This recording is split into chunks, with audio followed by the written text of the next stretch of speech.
남욱 증인, 네. 아까 녹취 나경원 의원이 녹취 튼 거 있죠? 네. 그거 한번 이야기해 보시겠습니까? 어떤 저 지금 상황이- 처음 봤습니다. 네, 오늘 처음 본 내용인데 아마 그 구속됐다 풀려난 이후에 유동규 본부장께서 전화하셔갖고 통화하는 과정에서 녹음을 하신 것 같고, 뭐 제가 한번 읽어봤지만 그 아까 제가 검찰에 얘기를 했는데 지었다는 부분은 좀 전에 이주희 의원님께서 말씀하신 그 남재원 검사가 당시에 대부분 다 남욱이 했다라는 취지의 조사를 정영학회사로부터 받았고, 저는 그게 사실이 아니라는 내용을 그 이정규 검사한테 얘기를 했는데, 그 부분이 이제 제 의견 혹은 제 주장이 그 부분과 관련해서 받아들여지지 않았다, 이런 취지입니다. 네. 여러분이 그 진술이 구치감에 갔다 오고 진술이 바뀌고 그리고 석방된 이후에 주고받은 내용이죠? 그렇습니다. 네. 그 전에 정영학 회계사 녹취에는 그런 내용은 1도 없죠? 네. 예. 그리고 제가 다시 한번 말씀드리지만 이재명 당시 성남시장은 공공이익을 아마 처음으로 그렇게 많이 환수한 사람일 거예요. 맞습니까? 그렇게 알고 있습니다. 예. 아파트 대장동 개발 관련해서 민관이 같이 하는데 만약에 민만 하면 그 손해도 감수해야 되는 거죠. 그렇습니다. 그런 과정 속에서 관이 같이 하면 관에게 이익이 돌아가야 되는 거죠. 네. 그런 이익이 돌아가는데 이재명 지사는 이익을 얼마나 가져갔습니까? 지금 지난 대법원 판결에서는 5,700억 정도가 인정된다고 판결이 났고, 1심에서도 5,561억이 성남시 혹은 성남도시개발공사의 수익이 맞다라고 판결은 했습니다. 그렇습니다. 이렇게 지역에서 개발하는데 5,500억이 넘게 공공 환수를 하는 것은 처음 있는 일입니다. 그래서 그것을 홍보했고, 그런데 그것이 사실이 아니라며 재판을 받았고 대법에서 그것이 맞다라고 판결이 난 겁니다. 저희들은 선출직입니다. 선출직을 하는 사람들이 지역에서 개발이 일어나면 그 개발을 공공으로 환수하기가 쉽지 않습니다. 기부 천억 정도 받는데 이재명 성남시장은 엄청난 일을 해낸 거죠. 이재명 성남시장이 하면서 1,822억 원을 현금으로 배당 수익으로 갖게 되고, 그리고 공단, 공원을 여의도 공원의 약 3분의 1 정도, 저 성남 시민이 얻은 게 저겁니다. 이재명 성남시장이 시장을 하면서 민관 개발을 하면서 현금으로 1,822억을 배당 수익을 받게 됐고, 1공단 공원은 4만 6천 제곱미터에 달하기 때문에 여의도 공원의 3분의 1 정도입니다. 그리고 서판교 터널, 서판교 터널은 약 1km짜리예요. 이런 것들을 가지고 오려면 5천억, 6천억 정도입니다. 성남시 1년 예산은 될걸요? 이런 정도로 개발을 하면서 이재명 지사는 엄청난 이익을 가져온 겁니다. 그런데 이 대장동 개발할 때 씨앗 자금은 조우영이 저축은행으로부터 브로커 역할을 하는데, 그 조우영이 범죄를 저질러요. 그 범죄 저지른 조우영의 검사가 윤석열이었어요. 그렇게 해서 시작된 그 씨앗 자금이 김만배가 윤석열 아버지의 집을 삽니다. 여기 있는 여러분들, 윤석열 아버지 집을 김만배가 사준 것에 대해서 수사해봤어요? 예? 정영환 증인. 네. 그때 수사했을 때 네. 오늘 뭐 보도가 나왔는데 네네. 그거에 대해서 한번 이야기해 보세요. 뭐 저희가 그 새로 부임하신 그 송경호 검사장님께 당시 진행 경과들, 특히 미제 고발 사건들이 상당했기 때문에 그러한 경과들, 진행 경과들에 대해서 보고 드렸고, 어떤 추가 필요 사항에 대해서도 객관적인 부분에 대해서 확인해서 보고 드린 바 있습니다. 그게 전부입니다. 그냥 아마 그 내용이 언론에 보도가 됐고, 언론 보도 내용이 뭐 크게 사실과 다르지 않은 것 같아서 저도 충분히 존중합니다. 그런 언론 보도 내용. 네. 그 내용은 여러 가지 고발 건들이 들어와서 네. 그거에 대해서 필요하다라고 한 말이었죠. 미제 사건에 대한 어떤 뭐 진행 경과 등 뭐 계획 등에 대해서의 검토 사항들 보고 드린 내용입니다. 네. 그리고 그 보도를 보니 이재명과는 아무 관계가 없다 이런 것까지 나왔는데 그렇게 정리되었던 거죠? 제가 뭐 저번에 말씀드린 것과 같이 제가 담당했을 당시에서는 저는 특별한 혐점을 발견하지 못한 상태였다라는 그 말씀 그대로입니다. 네. 그렇습니다. 그런데 윤석열 사단이 들어오면서 이런 일이 벌어지게 된 겁니다. 자, 다음 선수 들어오는 과정 속에서 우리 검사님한테 예. 요거 좀 한번 같이 검사님 계실 때 요거 좀 잠깐 좀 다루고 싶어요. 이복현이 좀 알죠? 이복현이 아니 같이 근무한 적은 없어. 또 그 아닌 척 하시네. 아니, 없어. 검사 출신 이복현이가 금융감독원장 한 건 아시죠? 아 그거야 알죠. 그런데 그 업추비로 응. 미슐랭 돌아다닌 거 알고 계시죠? 기사 봤어요. 예, 네. 어제 그거 다시 한번 좀 띄워줄게요. 야, 아주 정말 이 검사가 이렇게 추잡한지 몰랐어. 이거 1인당 업추비를 3만 원 이상 쓰면 안 되니까 예. 10명을 이렇게 뻥튀기 해가지고 이렇게 쓴 것 같아요. 19만 원, 28만 원. 예? 추접스럽죠? 예. 그러니까 저거는 저것도 있는데 이게 50만 원이 넘는 기간 카드를 쓰면 한 그러면 번에 이제 사람 이름까지 기재해야 돼. 누굴 만났는지 그 적어야 돼. 아. 근데 49만 뭐 그 있어. 7,700원? 예, 그거 보여드릴게요. 요건 이제 미슐랭이었고 예. 특급 호텔을 또 많이 다녔더라고. 5성급. 예, 특급 호텔에 29번인가 갔어. 그 가운데 이제 몇 개만 저희가 준비를 했는데 요거를 보면은 맨 밑에 이제 49만 7천 원이잖아. 9월 4일에. 17명이 갔다.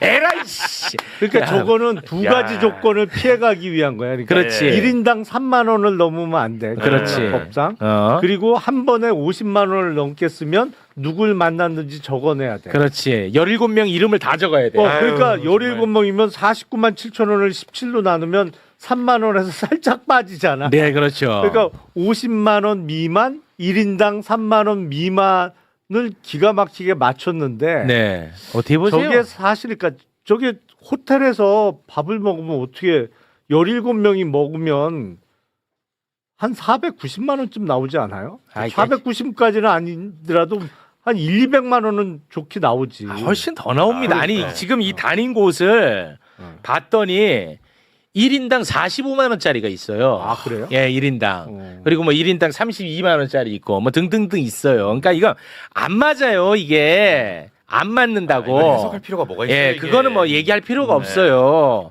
내가 볼 땐 이거 아주 추접스럽게 업추비를 썼는데 그것도 추접스럽게 이제 꼼수로 이 맞아요. 기재를 한 건데 검찰청 없애야겠죠? 저 금감원장으로 있을 때 쓴 건데 아니, 그러니까 검사 출신이잖아. 검사 출신이라. 예. 아니 뭐 어차피 없어졌는데 뭐 아. 없어지기로 했는데 뭐. 근데 어제 금감원의 한 관계자가 네. 그 MBC 기자한테 중요한 멘트를 하나 하거든요. 그거 재밌더라. 네. 주로 혼자 식사하는 걸 많이 봤어요. 아, 근데 그 진짜, 아니, 근데 봐봐요. 혼자서 예. 미슐랭 가는 경우는 없어요, 근데. 나는 그래, 좀 이상하던데, 그거. 아니 근데 가격대 이 결제한 내역을 보면은 또 약간 고개가 끄덕이는 부분이 있기도 해요. 미슐랭 가이드는 네. 혼자 가는 경우는 없습니다. 음. 그러니까 예를 들어서 스시 오마카세는 혼자 오는 경우가 있어요. 예. 근데 여기는 혼자가 되는지 안 되는지도 내가 그거 확인을 해봐야 될 것 같은데. 아. 고독한 미식가일 수도 있지 않겠습니까? 혼자 즐기는. 제가 저런 유명한 식당에 혼자 온 사람을 본 적이 있어요. 있어요? 저는 이제 가족들하고 식사를 그때 무슨 기념일이라 갔는데 예. 네. 저쪽 테이블에 어떤 여자분이 혼자 왔더라고. 오. 혼자 와서 여기도 혼자 오는 사람이 있네. 그런데 혼자서 앉더니 가방에서 뭘 주섬주섬 꺼내. 그러더니 이렇게 유튜버더라고. 유튜버는 되지. 유튜버가 뭐 혼자 이렇게 가죠. 하면서 아. 뭐 음식 나오는 거 찍고 뭐 하더라고. 네. 유튜버를 했나? 이복현이가? 이복현이 추접스럽죠. 네. 아유, 그러니까 이게 뭐 이 사람만 했겠냐고. 그렇죠. 그렇잖아요. 네. 아, 정말 미치겠습니다. 아, 이게 검사 때문에. 내역을 보니까 뭐 5성 호텔급뿐만이 아니고 강남 뭐 이런데 온통 그 맛집 있잖아요. 네. 그런 데서 엄청 결제를 했더라고요. 네, 알겠습니다. 자, 그리고 검사님 계시니까 요거까지만 잠깐 좀 하고 다음 선수 좀 만나보겠습니다. 예. 어제 저희가 잠깐 이야기 나눈 부분들이 너무 많은 걸 다뤄가지고 쑥쑥 지나가가지고 보충학습 차원에서 잠깐 좀 준비를 했는데 대장동 일당 일당의 초기 자금이 됐던 부산저축은행 아, 예. 부실 대출 사건. 예. 이 사건을 이제 윤석열이 덮어준 것 같습니다. 보면 음. 그거는 이제 지금 뭐 동의하시죠? 윤석열이 덮은 뭐 것처럼 보이죠. 이상하다고 그렇죠. 정확한 내용은 디테일하게는 모르겠는데. 그 몰라 이런 분들은. 이 매불쇼를 안 봐. 아주 죽겠습니다. 네, 그래서 요걸 계실 때 다뤄야 돼. 예. 법조 출입 기자였던 김만배가 자, 요거까지만 좀 들어보세요. 네. 법조 출입 기자였던 김만배가 대출 브로커 조우영에게 너 지금 수사받느라 힘들지? 요거 바로 무마할 수 있는 기가 막힌 사람이 있어. 그게 바로 너 수사하고 있는 윤석열 검사의 최측근 박영수 변호사야. 라고 소개를 해준 거예요. 그거는 잘못된 표현이지. 박영수의 최측근이 윤석열. 그렇지. 오케이. 네. 이제 그렇게 이제 소개를 해준 거야. 그러니까 박영수를 선임하자마자 이게 바로 무마가 돼버렸어요. 예. 여기까지는 이제 이해가 됐죠. 그런데 2019년에 지난 20대 대선 기간에 이게 새롭게 알려진 거야. 2019년에 김만배의 누나가 윤석열 아버지 집을 19억에 사줬네. 야, 이거 진짜 이상하잖아. 예. 그때 대선 기간에 대장동 기간이었잖아. 대장동 검증 대선이었는데 윤석열 이름이 나와. 너무 이상하다 우리가 했는데 우리 김용남 의원은 그게 뭐가 이상하냐 막 실드를 쳤지. 막 이 실드 치고 그때는. 막 그랬었어. 그런데 그 이상한 비밀이 이번에 어느 정도 밝혀지는 것 같습니다. 저도 그 얘기 듣고 깜짝 놀랐어요. 예, 자 영상으로 준비가 돼 있는데요. 예. 영상 보기 전에 네. 그거를 윤석열이가 당시에 어떻게 실드를 도망갔는지부터 볼게요. 그 나쁜 윤석열이 영상 한번 잠깐 보죠. 그렇게 해서 뭐 시세보다 한 1억 정도 줄게 내놔서 이거를 팔았는데 그 사간 사람이 누군지도 우리는 모르고 중개사를 통해서 팔았기 때문에 그 부모님 집을 사간 사람이 뭐 김만배 씨의 뭐 누나라고 그래서 어제 처음 알았는데 저축은행 대출 비리는 왜 봐줬을까?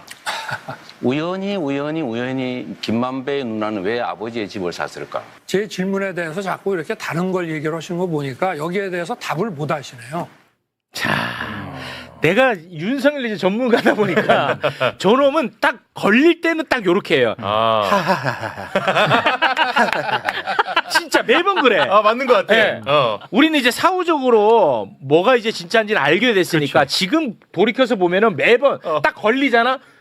입 모양 맞아. 입 모양. 요렇게 하더라고. 요런. 맞아요. 요거 걸렸던 거야. 그런데 그 비밀 이번에 국정감사에서 어느 정도 좀 드러났거든요. 자, 그 장면 영상으로 보겠습니다. 김만배 누나가 윤석열 아버지 집을 사줬어요. 혹시 아는 내용 있으면 나는 진짜 궁금하더라고. 제가 그 당시에 윤석열 대통령 아버님 집을 사주신 건 박영수 검장이 중간에 소개를 하셔서 그렇죠. 사주셨다 이렇게 저는 전해 들었고 2011년도 일은 박영수 고검장께서 다 당시에 데리고 계셨던 검사님들이니까 어쨌든 제가 알기로는 그 박영수 고검장께서 부탁하셔서 조영 대표가 입건이 되지 않고 사건이 마무리된 걸로 그렇게 알고 있습니다. 그러니까 부패 카르텔 아닙니까 이거? 그렇지. 와, 미친다 진짜. 그러니까 저기서 박영수라는 이름이 등장할 줄은 생각지도 못했어요. 그러니까. 그게 진짜 우연의 일치라고 보기에는 확률적으로 좀 떨어지잖아. 시원하게 얘기 좀 해주세요. 근데 우연의 일치라는 단어 쓰는 사람들은 진짜 다 잡아 넣어야 돼. 아니 근데 뭐 몰랐으니까. 그래서 그런데 저기서 박영수라는 이름이 등장하니까 이게 다 풀리는 거예요. 그러니까 풀리는 거죠. 퍼즐이 다 거기서. 이제 맞춰지는 거야. 박영수 이름이 딱 등장하면 퍼즐이 다 맞춰지는 거야. 그러니까 결국은 이 대장동이라는 것은 법조인 게이트예요. 거기서 말하는 법조인은 검찰 출신, 검찰 출신과 검사들, 그렇죠.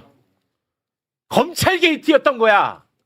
하여튼 검사 출신들은 진짜 하남 못 가남. 지금 중요한 시기야. 죄송합니다. 안 돼. 절대 안 돼. 나는 이것만 다루면 너무 화가 나가지고 진짜. 와 이게 이번에 박영수가 나온 거야. 아 근데 어제도 매부쇼에서 얘기를 했지만 그래도 하루 정도 지나면은 재래식 언론들이 좀 쓸 줄 알았거든요. 네. 와 하루가 지나도 똑같습니다. 거의 안 씁니다. 거의 안 씁니다. 예, 네. 거의 안 써요. 와 이게 이렇게 드러납니다. 네, 검찰 개입. 이거 그냥 이 뭐 야 놀랍다에 끝나면 안 됩니다. 그럼요. 이 카르텔은 그냥 후벼 파야 돼. 근데 완전히. 저게 어떻게 지금까지 안 알려졌지? 그게 참 대단한. 그러니까 대단해요. 그때 뭐 시끄러웠잖아요. 네. 시끄러웠는데 남욱 변호사가 저렇게 말할 정도면 그래도 적어도 그 주변에 있는 몇 사람들은 분명히 알고 있었을 거란 말이에요. 네. 분명히 그 대장동 일을 같이 했던 사람하고 박영수 주변에 있는 사람들은 알았을 텐데 네, 그때 어떻게 어떻게 안녕? 한 마디도 안 나왔지? 제가 알려드릴게요. 이게 어떻게 이 대단한 게 어떻게 안 알려졌을까 궁금해 하시잖아요. 예. 지금은 폭로가 됐는데도 안 알려졌어요. 정답이 됐죠. 그러네. 답이 됐죠. 아니 그때 누가 얘기했으면 그때는 보도가 확 붙었을 텐데. 아니에요. 대선 아닌 것 전이라. 같아요. 아니야. 지금은 아니야. 밝혀졌는데도 안 알려졌어. 맞아요. 예. 답이 됐죠. 이? 그때 뉴스타파가 보도해가지고 아직까지도 재판받고 있지 않습니까? 답이 됐지. 예, 명확합니다. 아. 답이 됐네요. 자, 다음 선수 만나기 전에 검사님 계시니까 요거까지만 하나. 뭘 더. 또 해? 지금 이제 중요한 순간이다 보니까 지금 얘기하지 중요한 시점이라고 지금. 하남 아니. 가남 하남 이런 가남. 거 아니, 처음이야, 잠깐만요. 진짜. 예. 만약에 공천 결과가 나오면 더 이상은 우리 그때는 이제 후보님이라고 부를 거예요. 만약에 된다면 지금은 검사님이라 부르고. 아니 그러니까 요거까지만 할게요. 아, 요거까지. 확정되고 나서는 안 이런 해. 얘기 시커내도 돼. 안 해 그때는. 아, 검토 왜 받을까 그때는 봐. 안 해? 아 그때는 안 해. 예. 요거까지만 할게요. 자 검사들이 예. 지들의 잘못이 세상에 다 드러났어. 음. 그래도 얼마나 거짓말로 일관하는지 이거는 좀 보여주고 싶은 거야. 뻔뻔하죠, 진짜. 어. 예. 그러니까 조작 수사할 때 그때는 뭐 했다 쳐. 근데 이게 드러났어 세상에. 예. 안 드러날 줄 알았겠지. 그렇죠. 드러났어. 음. 그때도 얼마나 뻔뻔한지. 근데 요거는 좀 보고 가고 싶다는 예. 겁니다. 봉지욱 기자 아시죠, 검사님? 알죠. 잘 봉지욱 알죠. 기자가 지금 와서 보면 정말 옳게 보도를 한 거예요. 윤석열이 대장동 일당 수사들 털어준 것 아닌가 하는 의혹 보도였거든요. 예. 제대로 보도를 한 거야. 그런데 그 보도를 했다는 이유로 윤석열 명예훼손 사건으로 기소가 돼서 지금 재판을 받고 맞아요. 있습니다. 그렇죠. 예. 알고 계시죠? 그런데 와, 이 검사놈들이 얼마나 지저분한 놈들이냐면 조우영이하고 봉지욱은 네. 통화를 한 번도 한 적이 없어요. 그런데 마치 통화한 것처럼 녹취서를 조작해서 만들었어. 녹취서를 이렇게. 아, 통화 녹취. 통화를 한 적이 없어. 한 적이 없습니다. 그런데 이걸 그냥 조작해서 만들었어. 이거는 팩트입니다. 통화 4번 한 이거 것처럼. 처음 듣죠?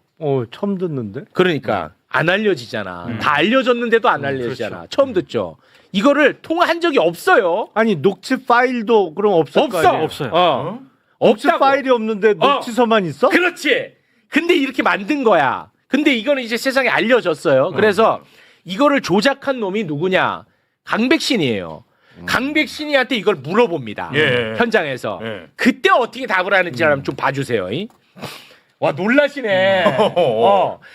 통화를 한 적이 없는데 이걸 조작을 해서 만들어냈다니까. 그러니까 녹취 파일이 없으면 녹취서가 나올 수가 없지. 그렇지. 그게 알려졌어. 예. 그래서 현장에서 강백신한테 물어봤어. 그래 잘 됐네. 어떻게 하는지 영상으로 보고 오겠습니다. 이제 녹취록 저도 처음 보는 거여서 제가 이제 그 공판 검사한테 확인을 해보니까 저게 아마 작성이 봉지욱 기자로 돼 있는 게 초기에 작성된 녹취록이라고 합니다. 그래서 수사 재판 과정에서 확인된 바로는 저게 이제 봉지욱 기자님이 아니고 그 아래 있던 라정주 기자하고 통화한 걸 아마 속기 작성하는 과정에서 오류가 있었고 법정에서 이미 그 확인돼서 오류가 지정된 것이라고 제가 보고를 받았습니다. 잠깐만. 아니 근데 저 말도 거짓말인 게요. 제 재판이잖아요. 제 재판에서 녹취록이 현출된 적이 없어요. 오늘 검사들이 너무 거짓말해서 제가 지금 적고 있습니다. 그러니까 우리 봉지욱 참고인 재판에서 이 녹취록이 현출된 적이 없다 이거예요? 저 녹취 제가 증인 신문을 받지도 않았는데 저 녹취록이 왜 나옵니까? 와. 녹취의 당사자들이 나오지도 않았고 조우영 증인할 때도 저 녹취서가 나오질 않았습니다. 와. 어때요? 와, 나 진짜 궁금해. 나는 반응만 좀 듣고 싶어요. 어때요? 이해가 안 되는데 잠깐만 그러면 지금 강백신 검사 얘기는 봉지욱 조우영 간의 통화가 아니라 그렇죠. 봉지욱 라 뭐지? 아니. 조우영 모 기자. 네. 남은 아, 기자. 다른 조우영과 조우영 모 기자. 예. 간의 통화 내용인데 그게 라 기자가 아니고 조우영 봉지욱 통화처럼 잘못 기자가 그렇지. 된 거라. 속 기사가 뭐 받침 틀린 것도 아니고 통으로 다 틀려? 어때요? 얘기 한번 해보세요. 응? 조작할 땐 좋았지. 나쁜 놈인데. 와, 이거 근데 이 어마어마한 일이잖아. 예. 이게 지금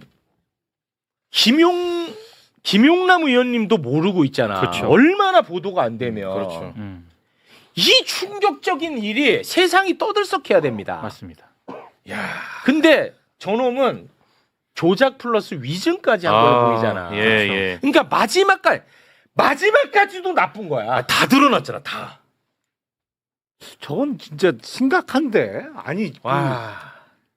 증거를 만들어내면 안 되지. 그렇습니다. 있는 증거를 네. 찾아내는 게 수사지. 와. 없는 증거를 어떻게 만들어내요? 그럼 말이 안 되는 말이 심각해요. 짓이지. 그러니까 왜 이렇게 한 거냐면 이재명 대표 그리고 봉지욱, 뉴스타파 이 기자들이 짜고 윤석열에게 그렇죠.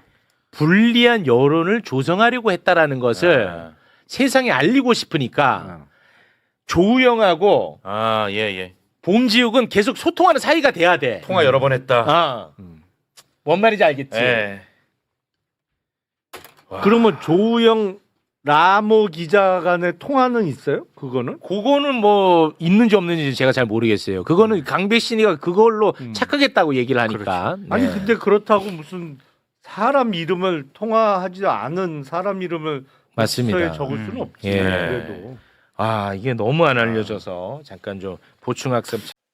지난 20대 대선을 앞두고 윤석열 당시 후보의 아버지 집을 공교롭게도 대장동 개발업자인 김만배 씨의 누나가 매입했다는 사실이 알려져 파장이 일었죠.